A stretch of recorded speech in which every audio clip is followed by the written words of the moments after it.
Are you ready? Yeah, okay.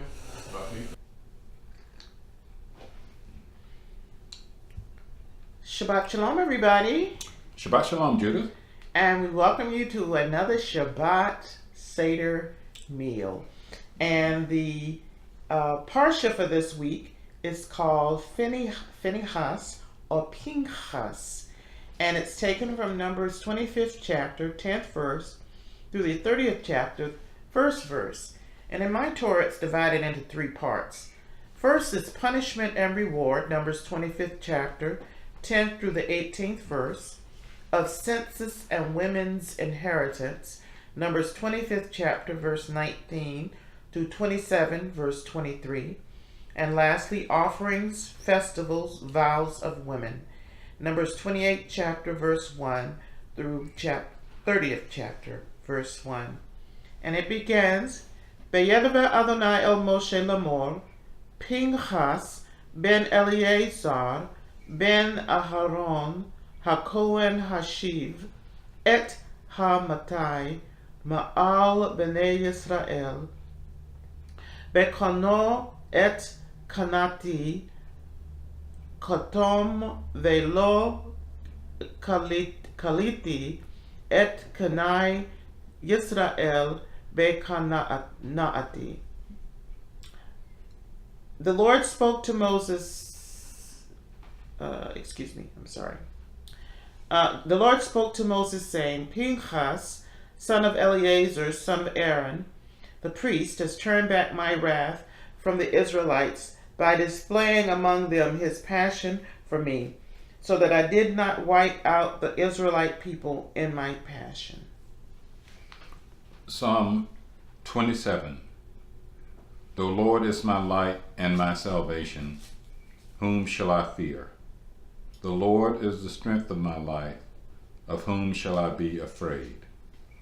When the wicked, even mine enemies and my foes, came upon me to eat of my flesh, they stumbled and fell.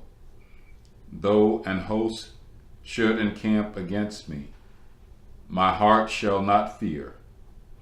Though war shall rise against me, in this I will be confident. One thing I desire of the Lord, that I will seek after, that I may dwell in the house of the Lord all the days of my life, and behold the beauty of the Lord, and to inquire in his temple. For in the times of trouble he shall hide me in his pavilion. In the secret of his tabernacle shall he hide me. He shall set me up upon a rock. And now shall mine head be lifted up above mine enemies round about me. Therefore will I offer in his tabernacle sacrifices of joy. I will sing, yea, I will sing praises unto the Lord. This is the word of God. This is the word of the Lord. Our Father in heaven, hallowed be your name. May your kingdom come. May your will be done. We give thanks to you, Lord God, for preserving us and bringing us to another Shabbat, another time to acknowledge our freedom that you have given us, and another time to worship you. And we worship you, Lord, not as any kind of men, but we worship you as free men, out of a free desire and a willing desire to be close to you. But we do not free ourselves, Lord. You have freed us. And we give thanks and honor you and worship you for the great acts you have done. But not only to us, Lord, our brethren the Jews you have freed also out of Egypt and delivered them into a land of promise. And on this day they also worship, because they are freed. They're no longer slaves to Pharaoh, and they're no longer slaves to sin as we are, or as well. We're both free, for you have freed us from bondage and sin and freed us from our burdens. We give thanks to Christ who has done such a thing on our behalf, and we acknowledge what he has done. And we desire to obey his word and for his life to be an example for our lives. This we ask in the name of our Christ Jesus. This we pray in the name of our Christ Jesus, and the Father and the Spirit. Amen.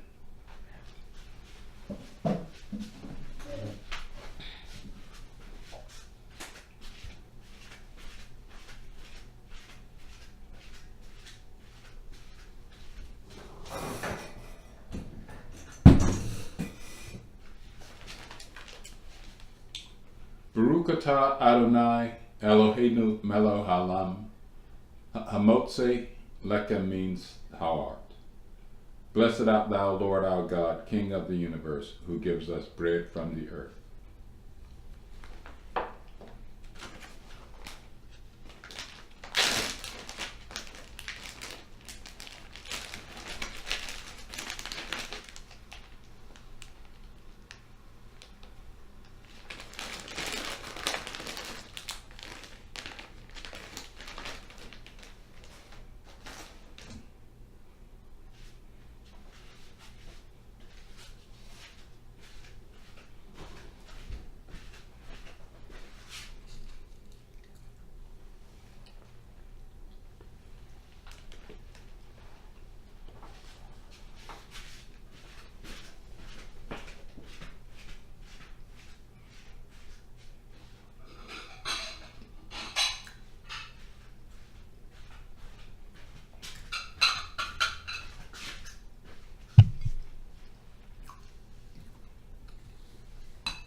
Baruch atah Adonai Eloheinu melech haolam, Berei pri hagafim.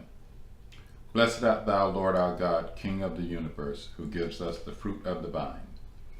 Shabbat shalom. Shabbat shalom.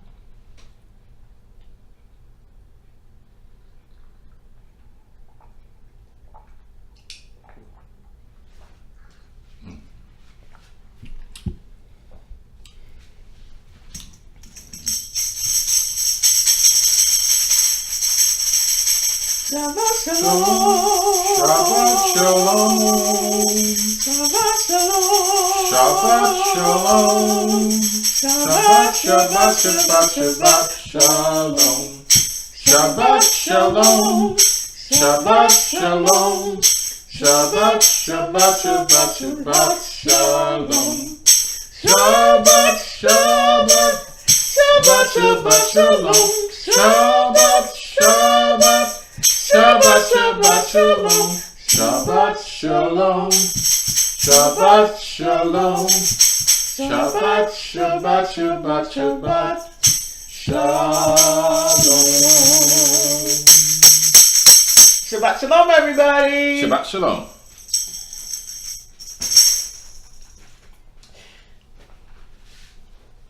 All right, our Torah portion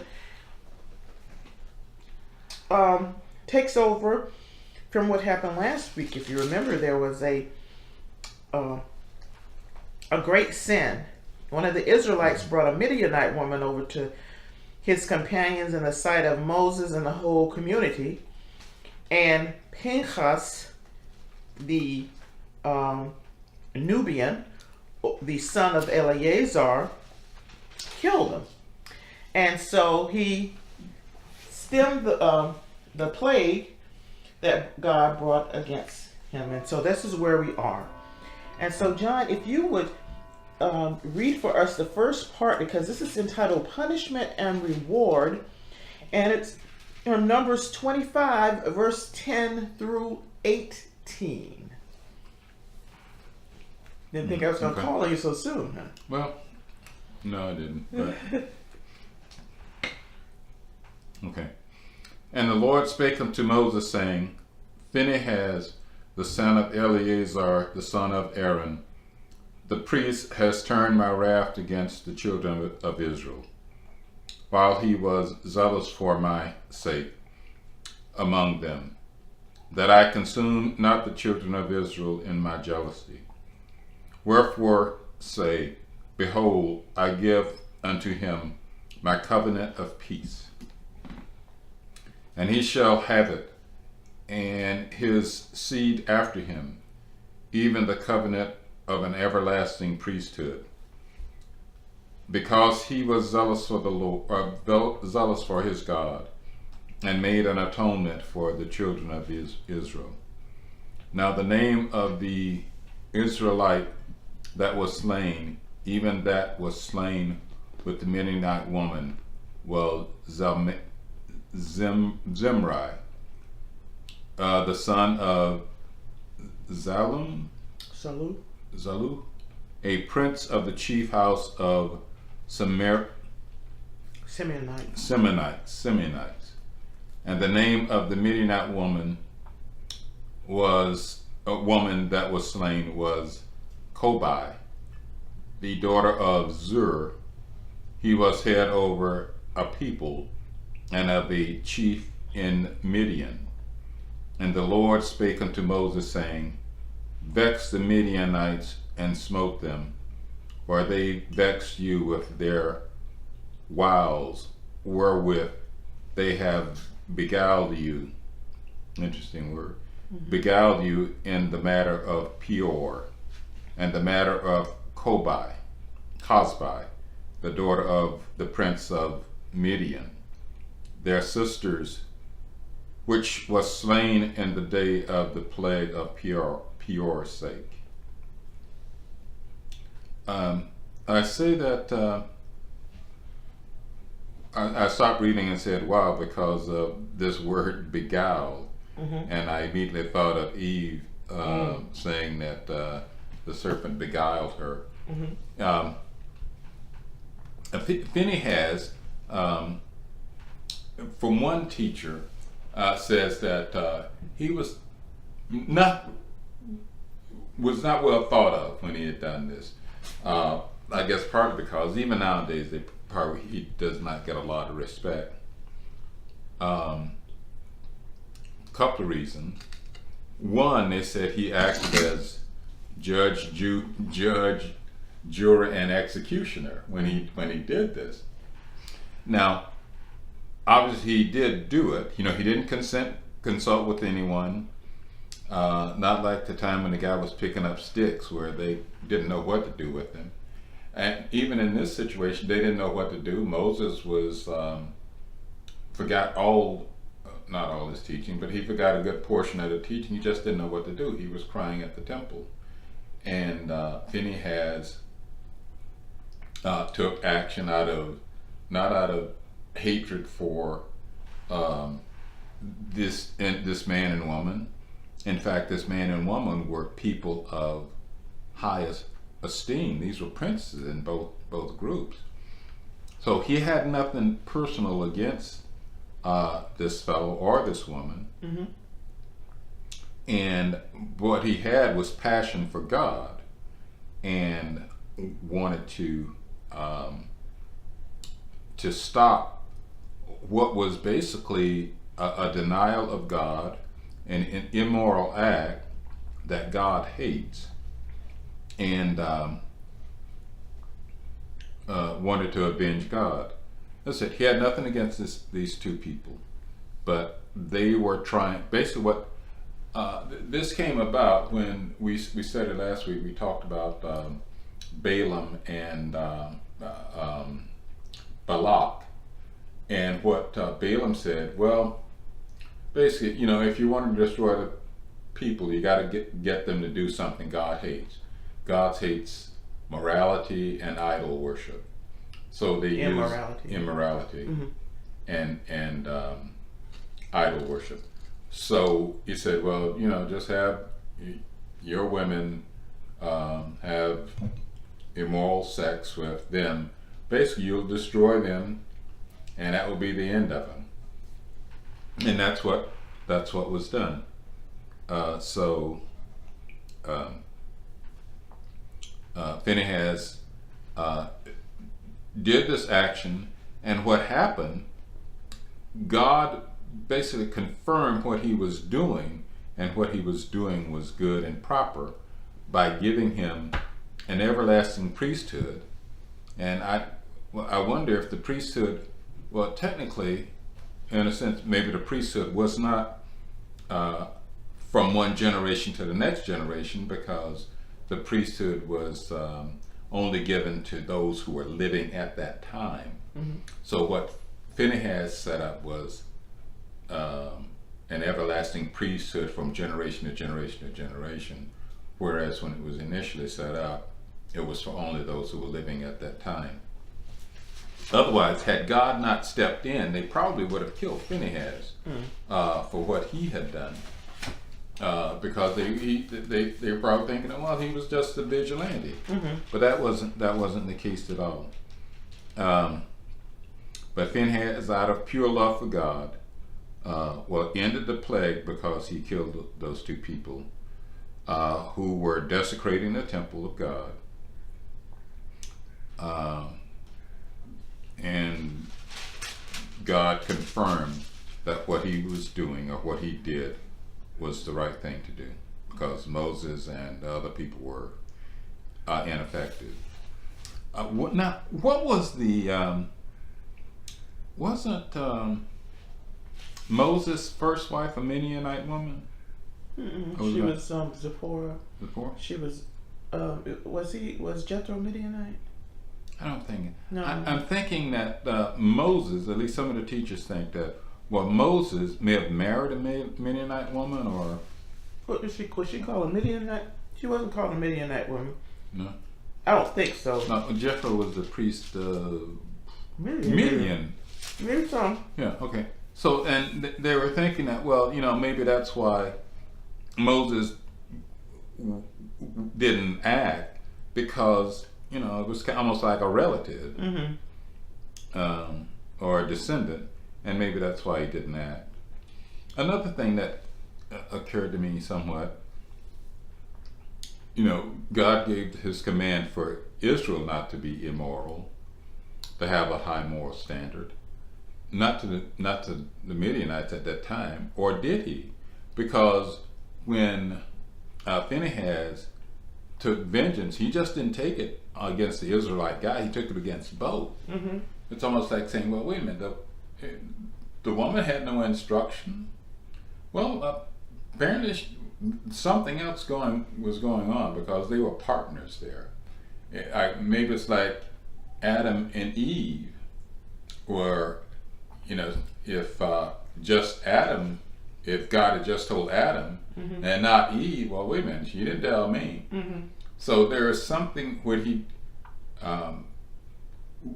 God hates immorality, maybe I could say it this way, not just in the nation of Israel, but he hates immorality even in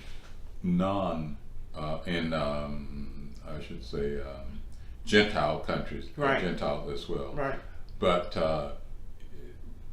his action will probably be less at this time if they happen between two Gentiles as opposed to a Gentile and an Israelite. Then I suppose the line is crossed there. But that's my thinking there. First, he affirmed that Phineas was not being a vigilante, out for blood and justice. He was out to confirm God's law, moral law. Yes. Yeah. And so much so that God gave him in Hebrew. I wrote it down, but I know I didn't write it right. That in the Hebrew, a covenant of peace. Let's see. Let me make sure okay, it's in the 12th verse. So it says, okay, therefore, hine noten lo, it's therefore, and I can read this because it says, therefore, lechen amar hineni noten lo, I will give to him, et briti, my covenant, shalom. And a lot of people I know have heard the word shalom. Means it really means much more than peace. It means fullness, so much more. But he definitely made a Brit. He said, and God made a Brit. He gave to him a Brit, my Brit. So it's very clear in the Hebrew. There's no, and a Brit, especially when God does it, a covenant, that's serious. God, and that means God's going to keep it. Man may not keep it, but God kept it. So he thoroughly rewarded Pinchas, Phineas, for doing what he did. So this is a big deal. This is a very big deal here. Okay. Anything else? Not at the moment. All right. So now we go on. You're going to have a little rest here because the next part is lengthy in terms of what's done. May not be, well, a little lengthy, so I'm going to read it. It's the second part, and it's called A Census and Women's Inheritance, Numbers 25, verse 19. 25? 25, verse, I believe so.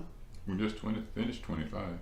Unless it's, no, 25, verse 19 through 27. It may be different in your 19. Okay.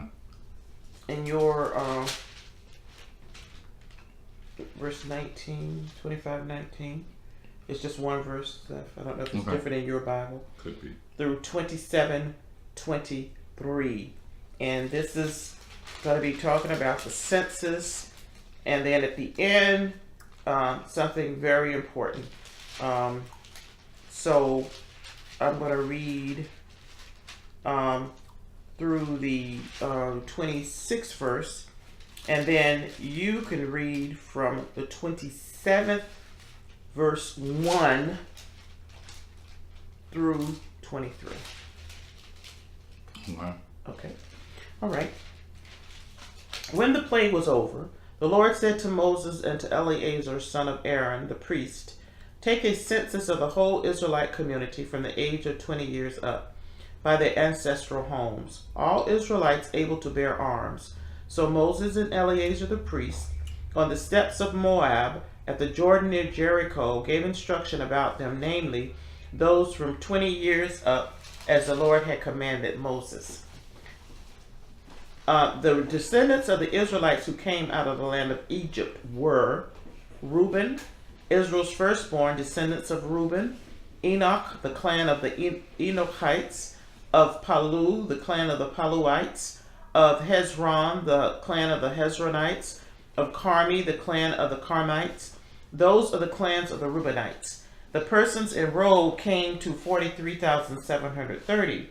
Born to Palu, Eliab. The sons of Eliab were Numuel and Dathan and Abiram. These were the same Dathan and Abiram chosen in the assembly who agitated against Moses and Aaron as part of Korach's band when they agitated against the Lord. Whereupon the earth opened its mouth and swallowed them up with Korach. When that band died, when the fire consumed the 250 men, and they became an example. The sons of Korach, however, did not die. Descendants of Simeon, by their clans, of Numuel, the clan of the Numulites; of Yamin, the clan of the Yaminites; of Yachin, the clan of the Yachinites; Zerach, the clan of the Zerahites; and of Saul, the clan of the Shaulites. Those are the clans of the Simeonites. Persons enrolled 22,200. Descendants of Gad, by their clans, of the Zephon, the clan of the Zephonites of Haggai; the clan of the Haggites of Shunai; the clan of the Shunites of Ozni; the clan of the Oznites of Eri; the clan of the Erites of Orod; the clan of the Orodites of Ereli; the clan of the Erelites. Those are the clans of Gad's descendants. Persons enrolled 40,500. Born to Judah, Er and Onan. Er and Onan died in the land of Canaan. Descendants of Judah by their class of Shelah, the clan of the Shelanites; of Perez, the clan of the Perizzites, of Zerach, the clan of the Zerites, and descendants of Perez, of Hezron, the clan of the Hezronites, of Hamul, the clan of the Hamulites. Those are the clans of Judah, persons enrolled 76,500.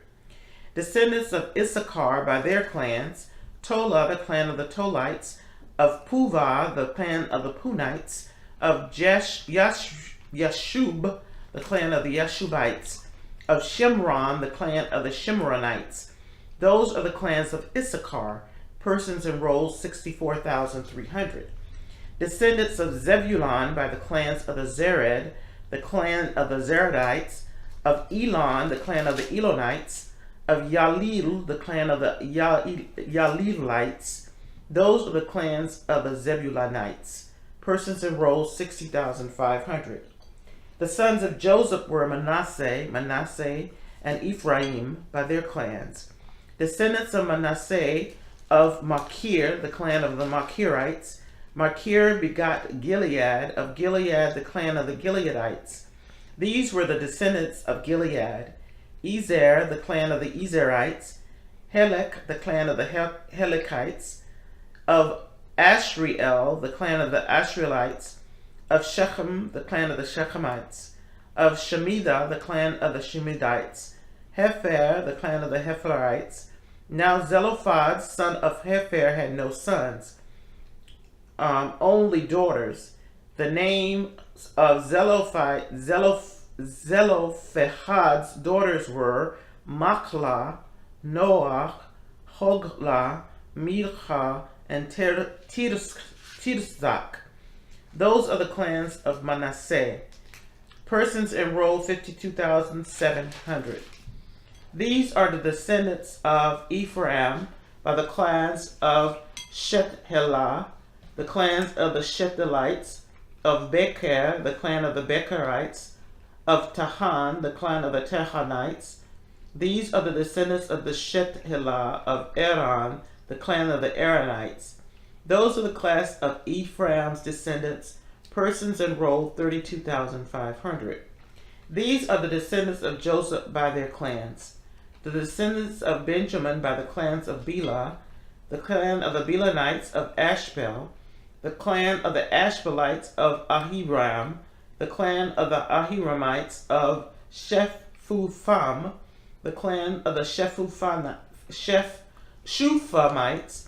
of Hupham, the clan of the Huphamites. The sons of Bela were Ard and Naaman of Ard, the clan of the Ardites of Naaman, the clan of the Naamites.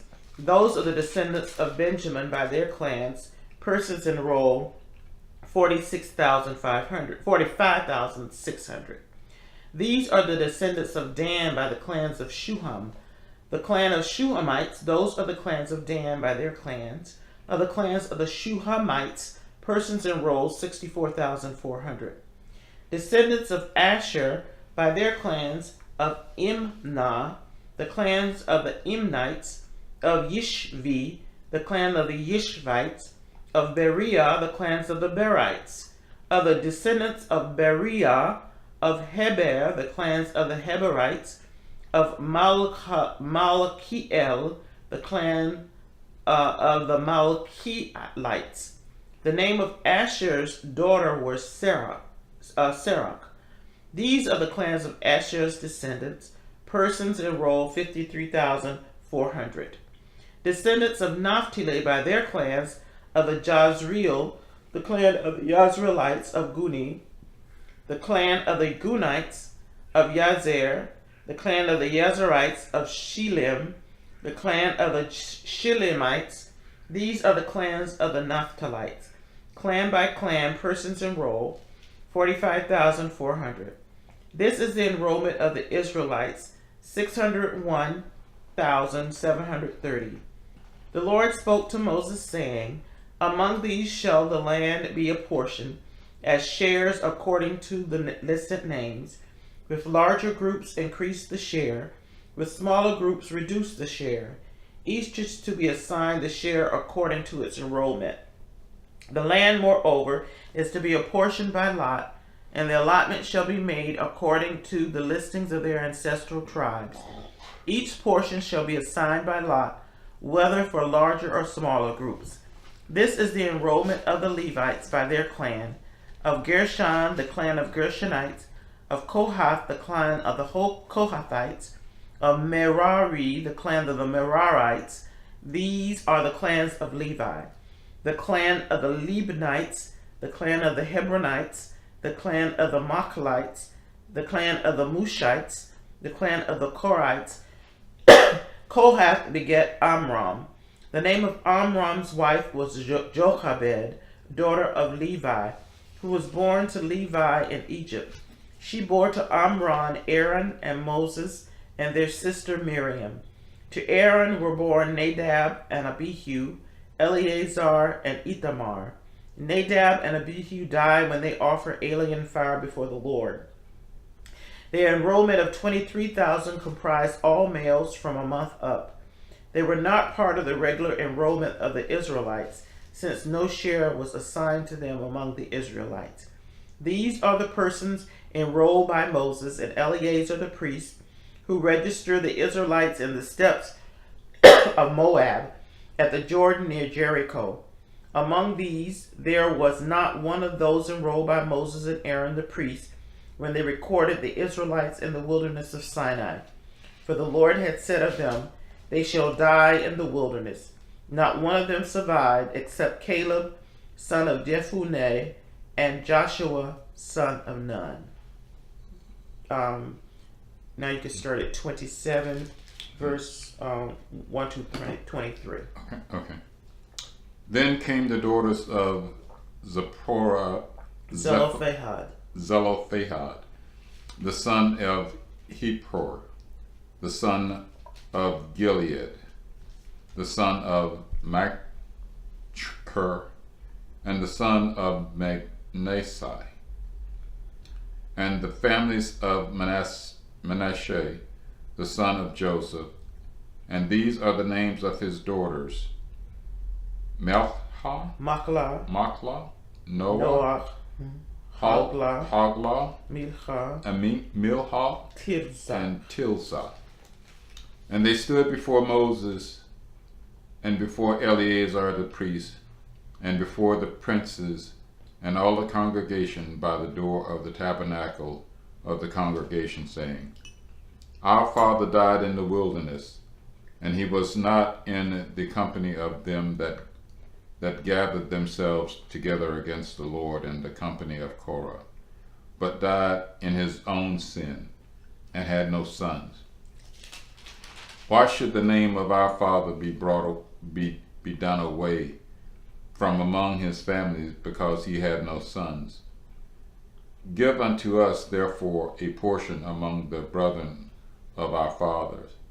And Moses brought this cause before the Lord. And the Lord spake unto Moses, saying, The daughters of Zelophehad speak right. Thou shalt surely give them a portion of an inheritance among their father's brethren, and thou shalt cause the inheritance of their father to pass unto them. And thou shalt speak unto the children of Israel, saying, If a man dies and have no sons, then ye shall cause his inheritance to pass unto his daughter. And if he has no daughter, then ye shall give his inheritance unto his brethren. And if he has no brethren, then ye shall give his inheritance unto his father's brethren. And if his father has no brethren, then you shall give his inheritance to his kinsman that is next to him of his family, and he shall possess it. And it shall be unto the children of Israel a statute of judgment, as the Lord commanded Moses. And the Lord said unto Moses, Get thee up into this mountain Amram, and see the land which I have given unto the children of Israel. And when thou hast seen it, thou shalt be gathered unto thy people, as Aaron thy brother was gathered. For ye rebelled against my commandments in the desert of Zin, in the strife of the congregation to sanctify me at the waters before their eyes. This is the water of Meribah in Kadesh in the wilderness of Zin. And Moses spake unto the Lord, saying, Let the Lord, the God of the spirit of all flesh, set a man over the congregation, which may go out before them, and which may go in before them, and which may lead them out, and which may bring them in, that the congregation of the Lord do not as sheep, be not as sheep which have no shepherd.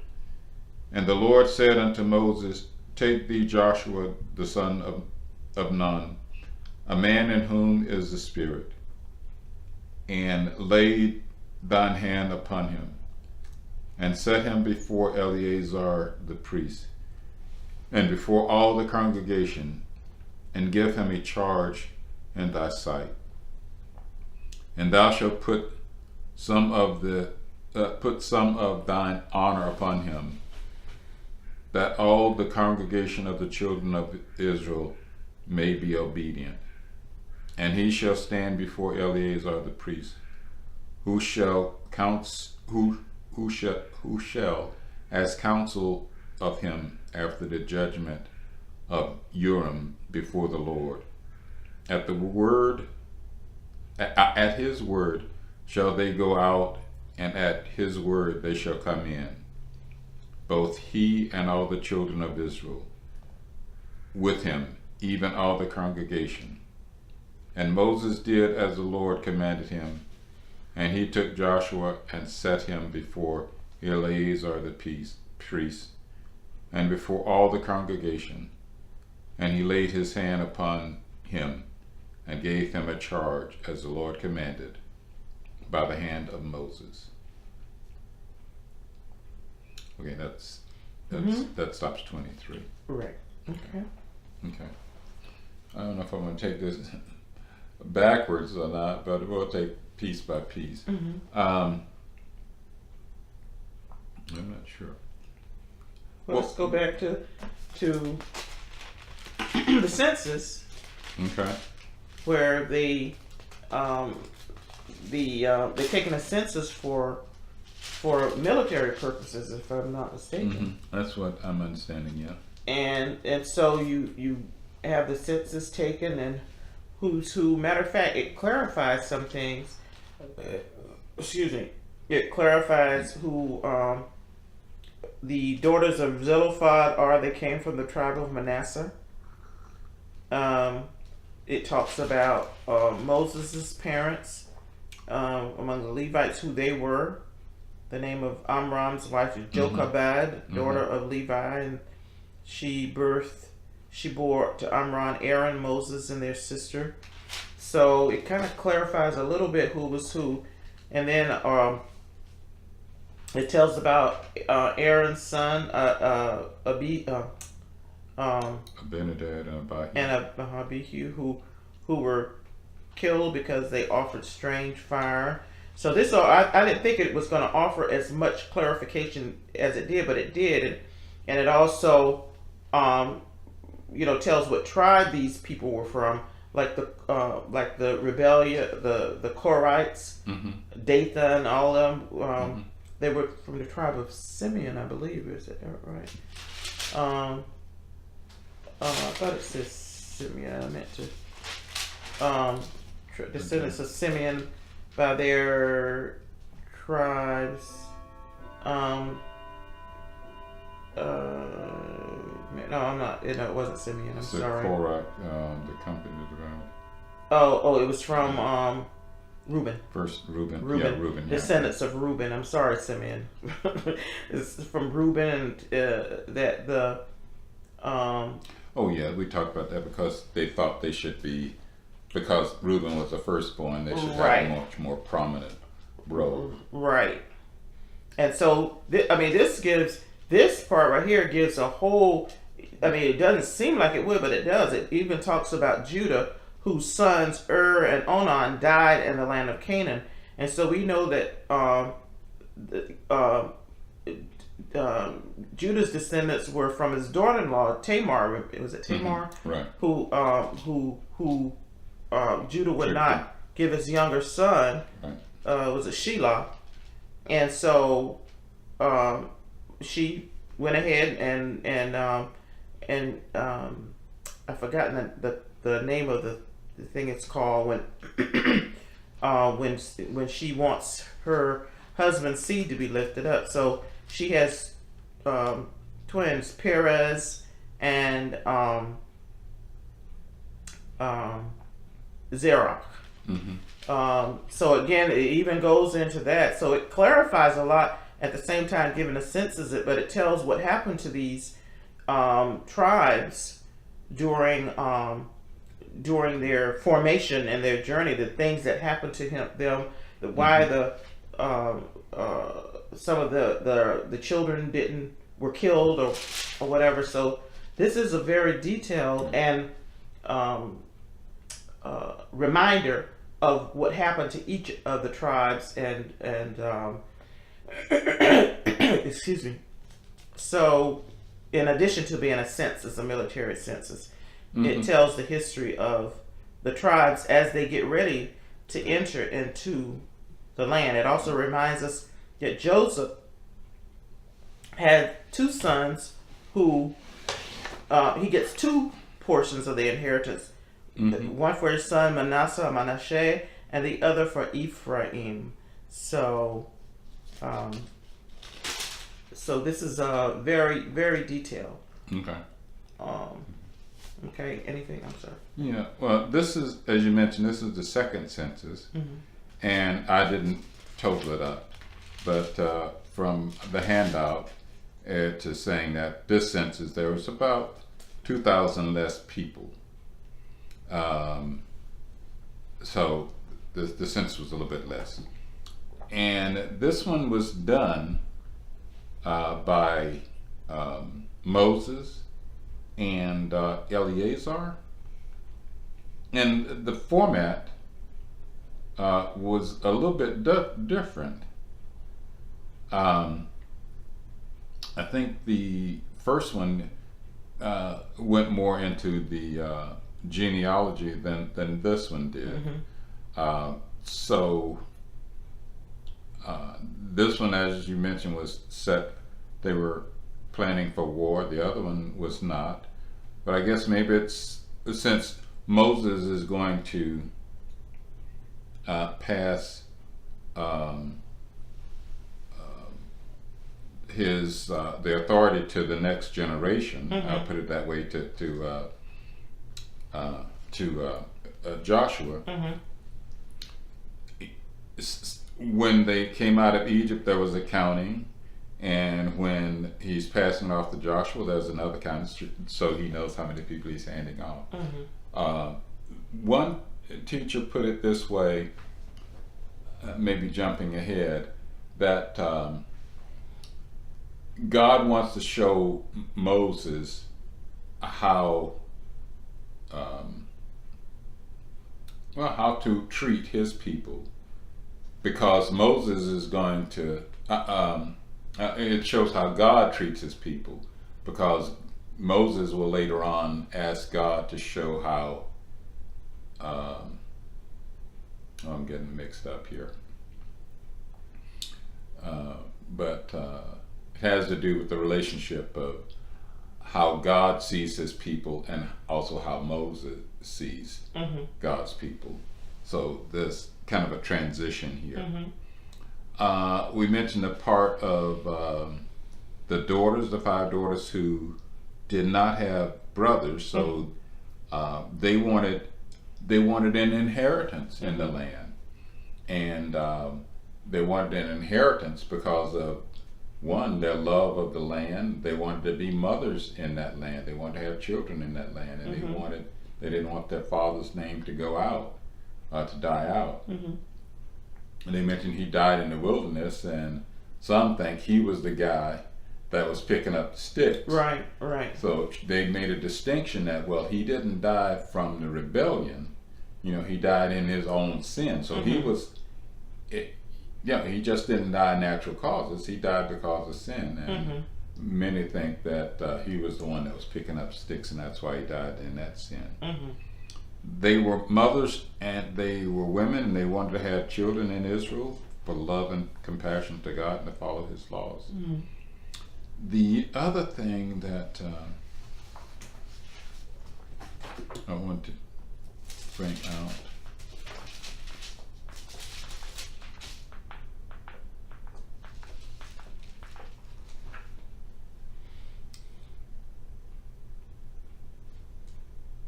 no, I guess I mentioned it.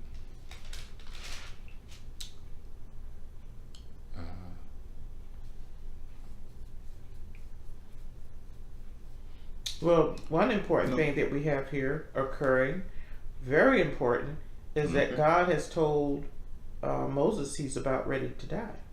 Right. Very important that he's God is getting ready to have Moses die. Moses cannot enter the land, but he's going to view the land. This is very important because the next after next week, we have two parshas for next week. And then we will be in Davarim of Deuteronomy, which is a whole summation of the Torah as far as I'm concerned, where Moses is giving his final instructions. And so they're about to go into the land. And as you said, the leader for the next generation has been appointed, Joshua, son of Nun, one of the ones who didn't speak evil of the land. He and Caleb both did not speak evil of the land. And so this is very climactic. I love this part as we're getting into Davarim, Deuteronomy, and Moses is going to again summarize what God has been teaching in the Torah to Israel, because they're getting ready to basically conquer the land. Conquering the land means going to war. They're going to be going to war against some of the inhabitants of the land to conquer it. So this is indeed a very dramatic, we're heading toward a dramatic ending of Numbers. And also, one thing I find interesting too is that since Joshua is being given, Moses asked the Lord to assign someone to appoint someone over the community, because he said, so the Lord's community may not be like a sheep that has no shepherd.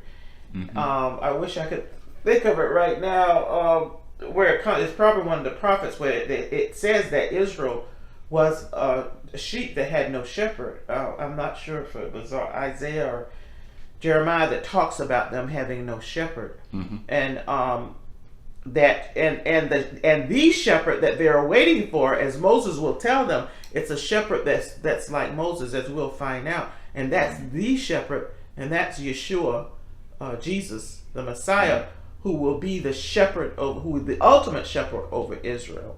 And a lot of people in Hebrew, they call it Yeshua, which means salvation.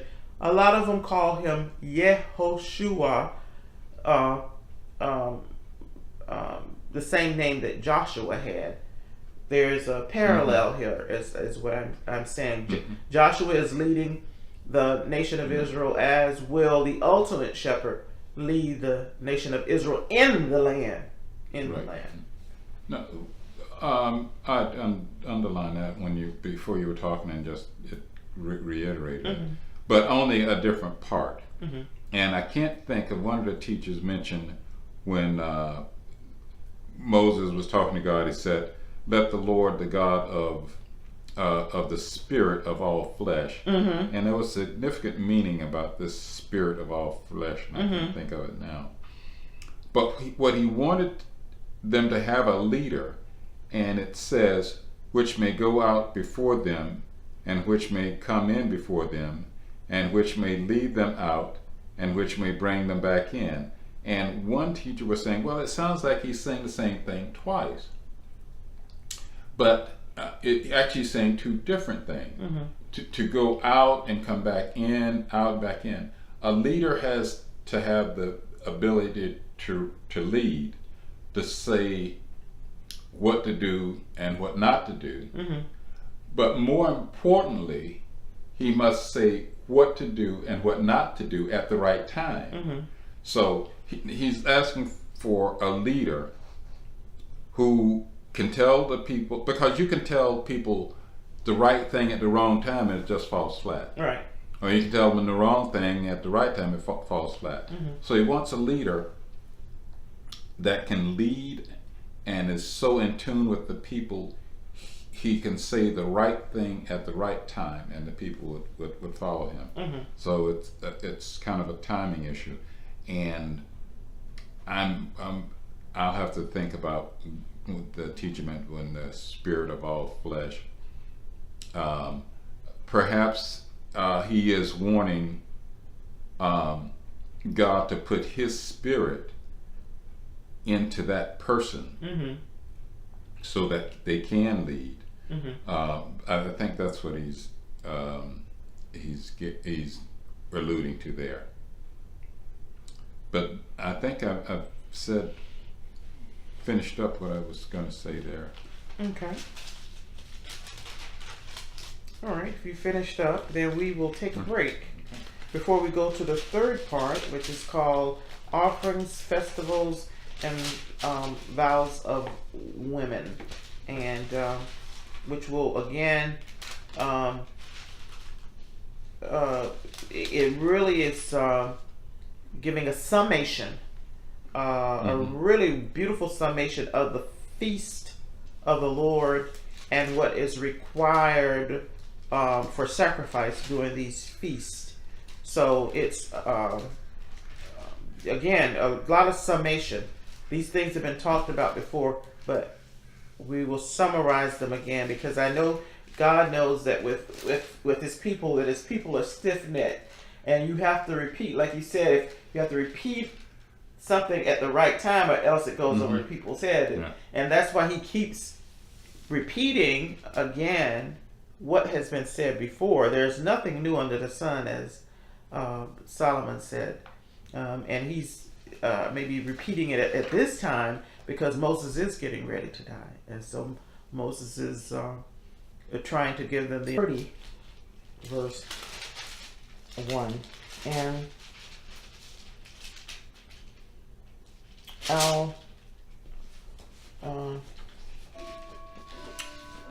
I'll read 28. I'll read 28. You can pick up another part. Let me see what 30, 28. Okay, you do 28, and then I'll start at 29. Okay. And the Lord spake unto Moses, saying, Command the children of Israel, and say unto them, My offerings and my bread for my sacrifices, made by fire for a sweet savor unto me, shall ye observe to offer me in their due seasons. And thou shalt say unto them, This is offering made by fire, which ye shall offer unto the Lord. 2 lambs of the first year without spot, day by day, for a continual burnt offering. And 1 lamb shall thou offer in the morning, and another lamb shall thou offer at even. And on the 10th, and a 10th part of an ephah of flour for a meal offering, mingle with 4 parts of a hin of beaten oil. It is a continual burnt offering, which was ordained in Mount Sinai for a sweet savor, a sacrifice made by fire unto the Lord. And the drink offerings thereof shall be the 4th part of a hin for the 1 lamb. In the holy place shall thou cause the strong wine to be poured unto the Lord for a drink offering. And the other lamb shall thou offer at evening, as the meat offering of the morning, and as the drink offering thereof. Thou shalt offer it a sacrifice made by fire of a sweet savor unto the Lord. And on the Sabbath day 2 lambs for the first year without spot, and 2/10 deal of flour for a meal offering, mingled with oil, and a drink offering thereof. This is the burnt offering of every Sabbath, beside the continuous burnt offering, and his drink offering.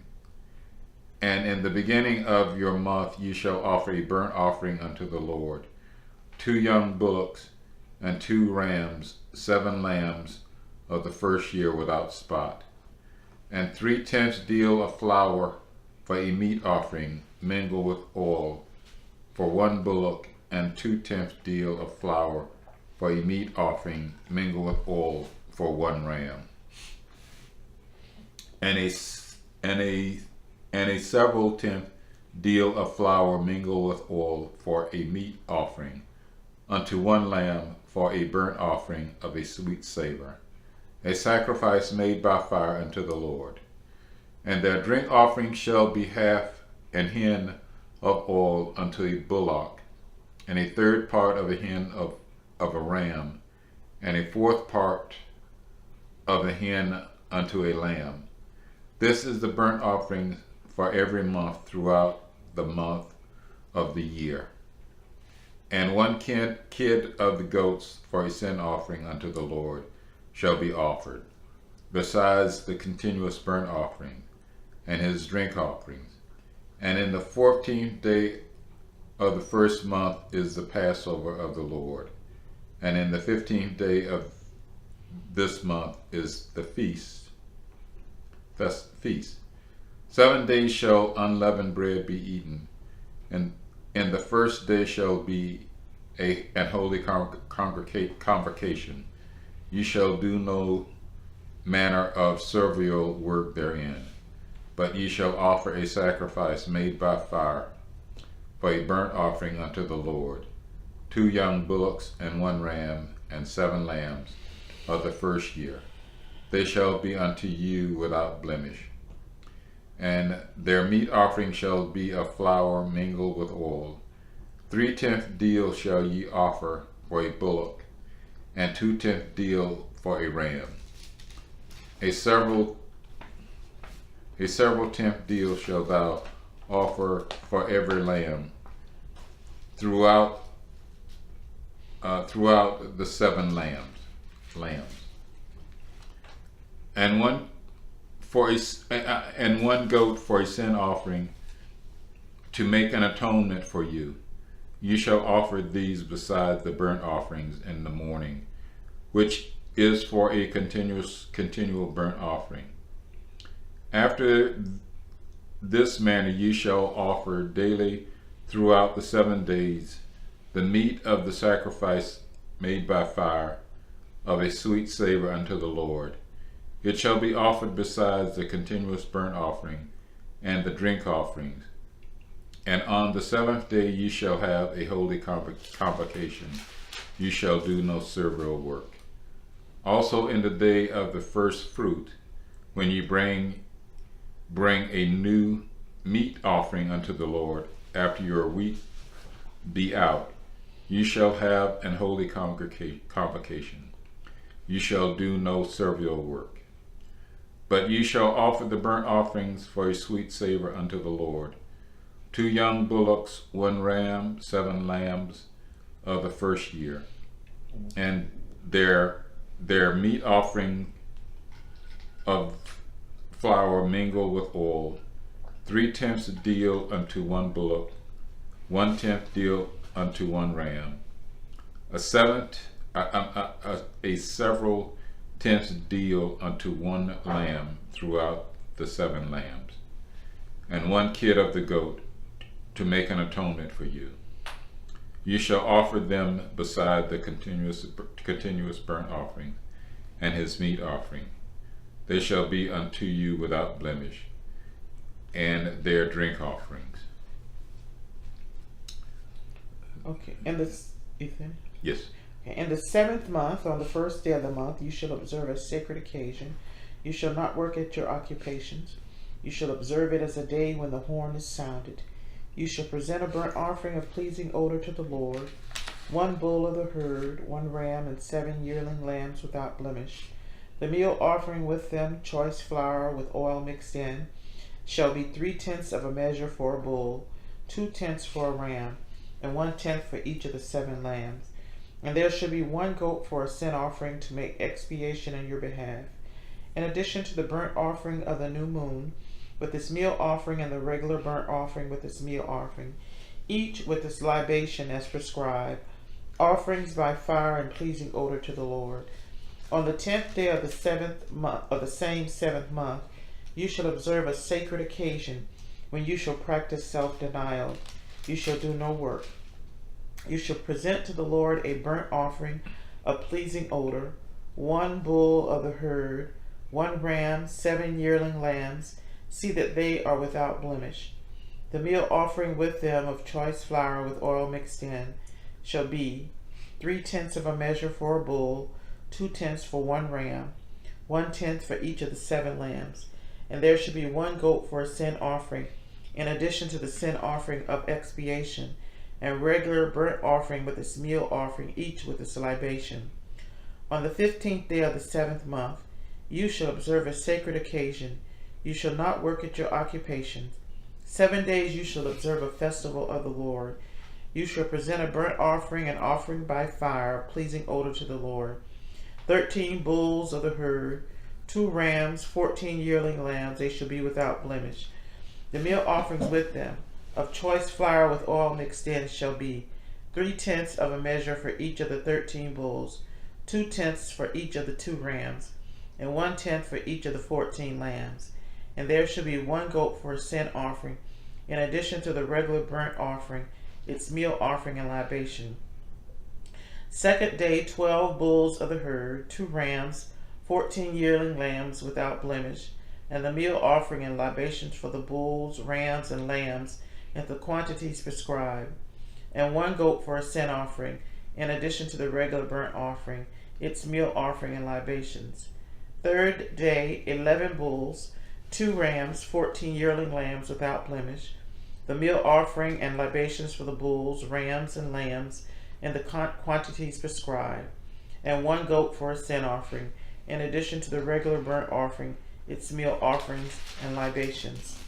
4th day, 10 bulls, 2 rams, 14 yearling lambs without blemish, the meal offering and libations for the bulls, rams, and lambs in the quantities prescribed, and 1 goat for a sin offering, in addition to the regular burnt offering, its meal offering and libation.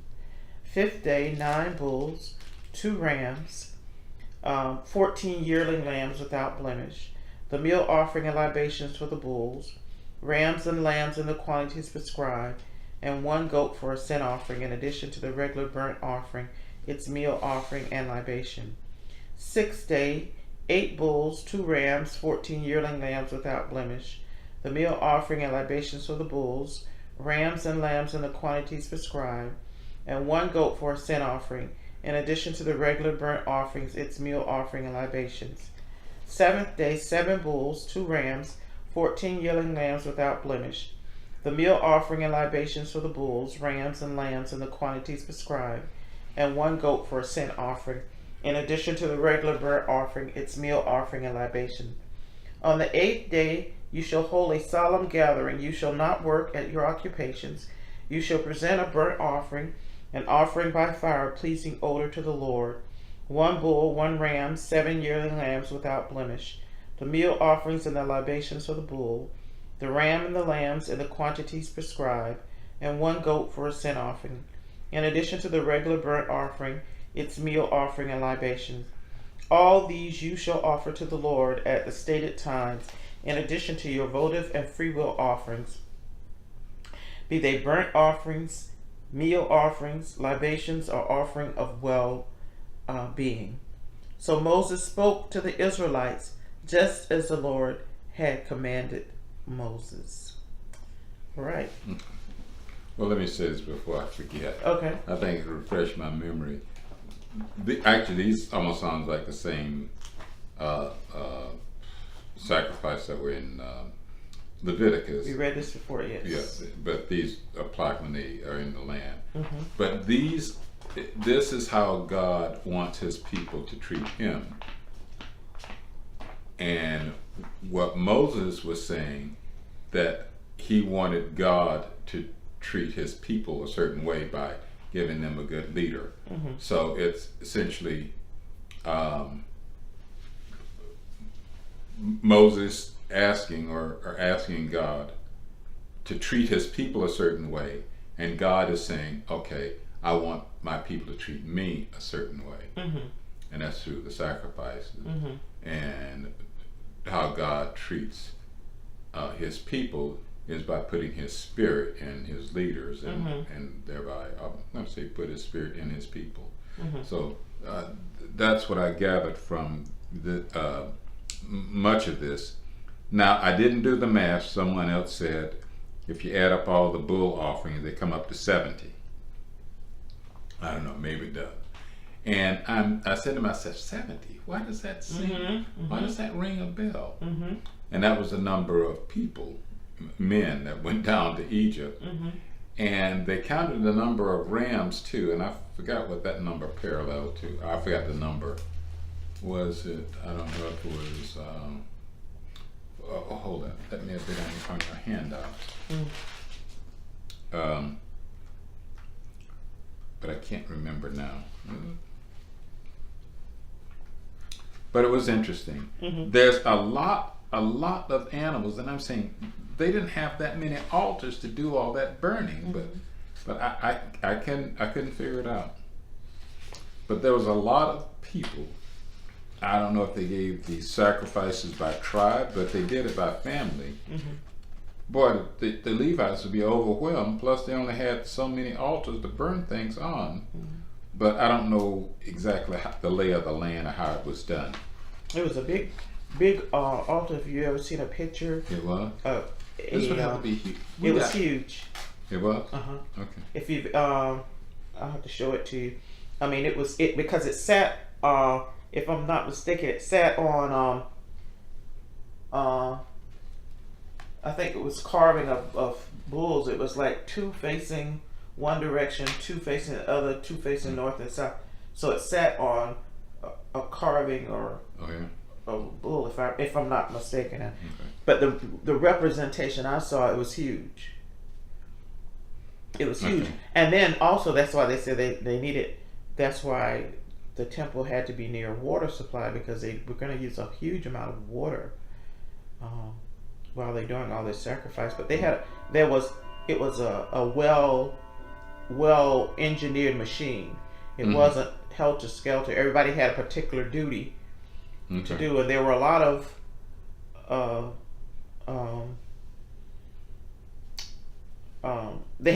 everybody had a duty. Let's put it that way. There was everybody you didn't go in and just start carving up. No, everybody, maybe one would do the bull or the ram, or one would cut the throat. And then drain the blood. Right. Next would drain the blood. So it was a well ordered machine. It wasn't. Yeah, it was. And the altar that I saw was huge. It was. It was huge. Now, they did count the number of lambs. They said it was 98 lambs. And what does that correspond to? The 98 curses mentioned in Deuteronomy for those who did not obey Torah. So those are 98 curses. Well, I had a teacher taught that the sacrifices done during Sukkot were done for the nations. That's what I was taught, that it was a tremendous amount of sacrifice, but they were done for the nations, for the sake of the nations. And let's see. But also, Sukkot is a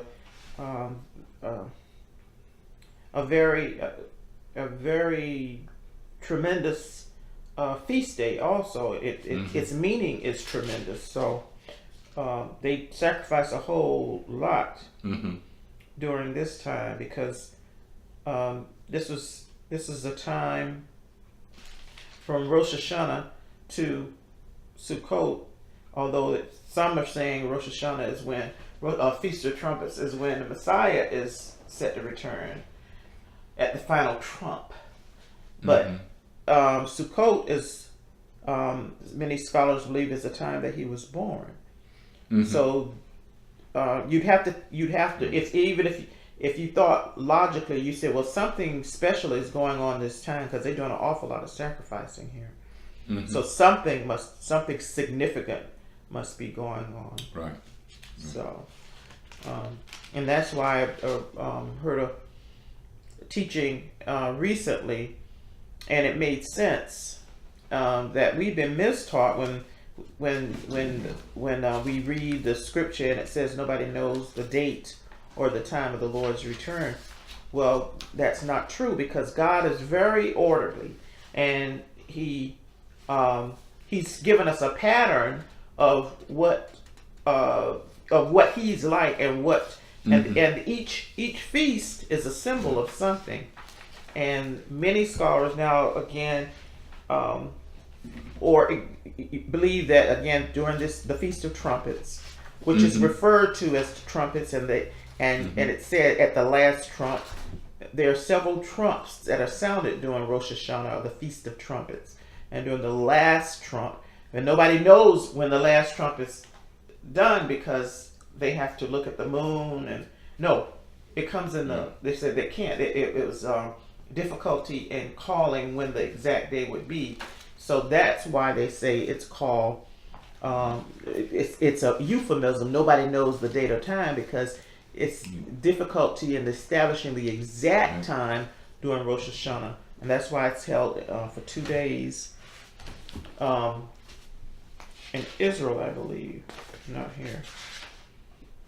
So this is a very significant part here where the Torah is reiterating the instructions that have been given before as to the number of sacrifices and so forth.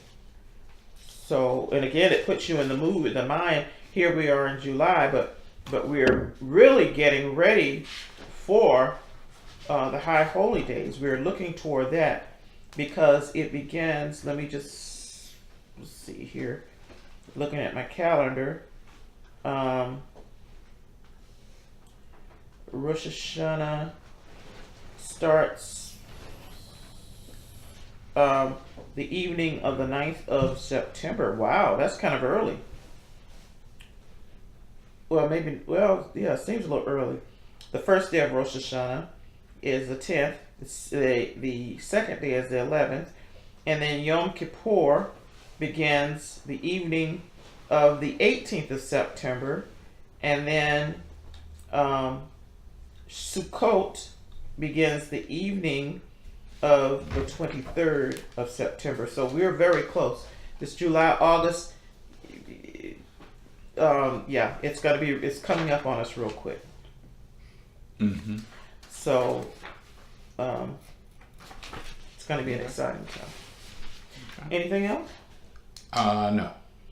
Okay. All right.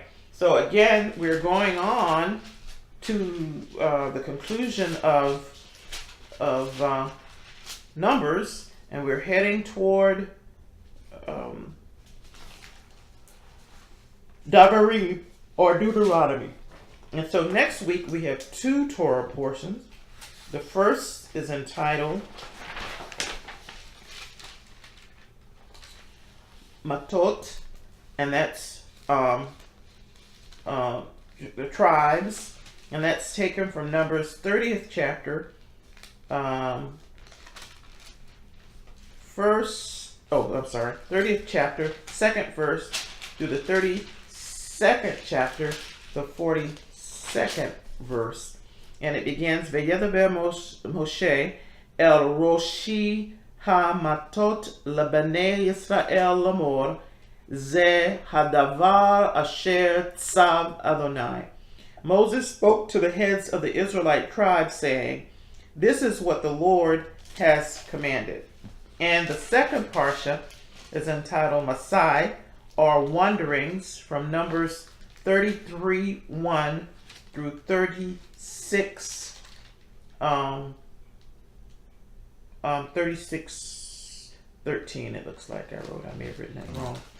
And it begins, Ele Masai b'nei Yisrael asher yatz'u me'eretz Mitzrayim letzvo'otam beyad Moshe ve'ha'aron. These were the marches of the Israelites who started out from the land of Egypt, troop by troop, in the charge of Moses and Aaron. So everything's going to be summarized, and we're getting toward Davarim, which puts us on the edge of the high holy days of Rosh Hashanah, the Feast of Trumpets, Yom Kippur, and Sukkot. So this indeed is a very exciting time, and Moses is death. Mm-hmm. So, anything else you have? No, nothing else. Okay. Let's close the song with Let's close it with Amen. May it be so that the Lord's commandments have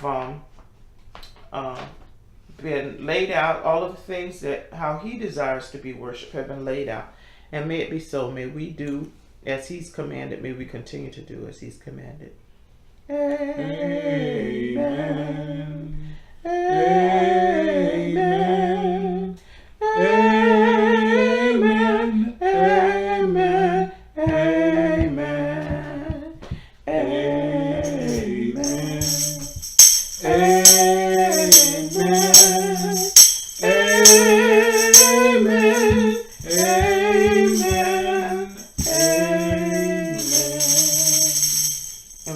Commanded, and we've eaten the Seder, we've eaten the bread, drank the wine, in remembrance of what God commanded when He created this universe, this earth, is to remember the Sabbath day and to keep it holy. And we've done that to remind ourselves of God's promises and God's desires and how He desires to be worshipped.